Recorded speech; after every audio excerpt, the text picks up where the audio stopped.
ابو بکر اور ساتھیوں کی طرف سے آداب عرض ہے۔ یہ ہم سب کا الالباب کلب ہے۔ الحمدللہ، مسجد میں سب کے ساتھ افطار کرنے کا اپنا ہی مزہ ہے۔ واقعی اچھا لگا۔ پھر آج کب اور کیوں کا سیشن یہیں رکھ لیں؟ جی ضرور، پر باری کس کی ہے؟ آج سفیان کی باری ہے۔ سفیان، کیا بتاؤ گے؟ آج سورہ اذا جاء کی کہانی کا دن ہے۔ اس کا نام سورۃ النصر ہے میرے بھائی۔ جی وہی سورۃ النصر، مگر تفسیر میں اس کا نام اذا جاء نصر اللہ بھی لکھا تھا، اور سورۃ التودیع بھی تھا۔ تودیع کا بھلا کیا مطلب ہے؟ بتاتا ہوں۔ یہ سورت مدینہ میں نازل ہوئی تھی، سورۃ التوبہ کے بعد، ایام التشریق کے دوران۔ اور ایام تشریق کا کیا مطلب ہے؟ ہاں، ایام تشریق عید الاضحیٰ کے بعد کے 3 دنوں کو کہتے ہیں، یعنی 11، 12، 13 ذی الحج کو۔ اس کے علاوہ یہ مکمل نازل ہونے والی آخری صورت تھی، یعنی جو مکمل ایک ساتھ نازل ہوئی۔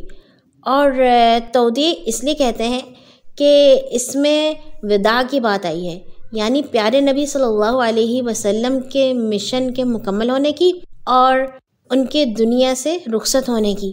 جب یہ نازل ہوئی تو پیارے نبی صلی اللہ علیہ وسلم نے کھڑے ہو کر صحابہ کے سامنے خطبہ دیا اور بتایا کہ اللہ تعالیٰ نے فتح اور جیت کی خوشخبری دی ہے، مکہ فتح ہونے کی خوشخبری۔ اس وقت ارد گرد کے قبائل کہتے تھے اگر محمد اپنے لوگوں پر جیت گیا تو پھر ہم انہیں سچا ہی مانیں گے۔ اس صورت میں اللہ نے کہا کہ جب آپ فتح حاصل کریں تو استغفار کریں اور اللہ کی تسبیح بیان کریں، یعنی سبحان اللہ، استغفر اللہ۔ روایات میں آتا ہے جب یہ صورت نازل ہوئی تو حضرت ابو بکر رونے لگ گئے۔ پوچھا گیا تو فرمایا پیارے نبی صلی اللہ علیہ وسلم کا مشن مکمل ہو گیا ہے، اب یہ ہم میں زیادہ عرصہ نہیں رہیں گے، اور یہی ہوا صلی اللہ علیہ وسلم۔ سبحان اللہ، کیسی صورت ہے، خوشی اور غمی ایک ساتھ۔ سچ کہہ رہے ہو مقداد، اللہ ہم سب کی مغفرت فرمائے، آمین۔ بیٹا بہت ہی اچھا لگا، کیا آپ یہ میٹنگ روزانہ کرتے ہیں؟ جی امام صاحب۔ شاباش، بہت خوشی ہوئی مجھے۔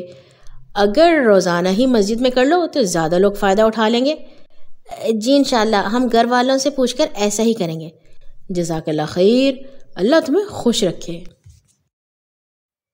اعوذ باللہ من الشیطان الرجیم، بسم اللہ الرحمن الرحیم۔ اذا جاء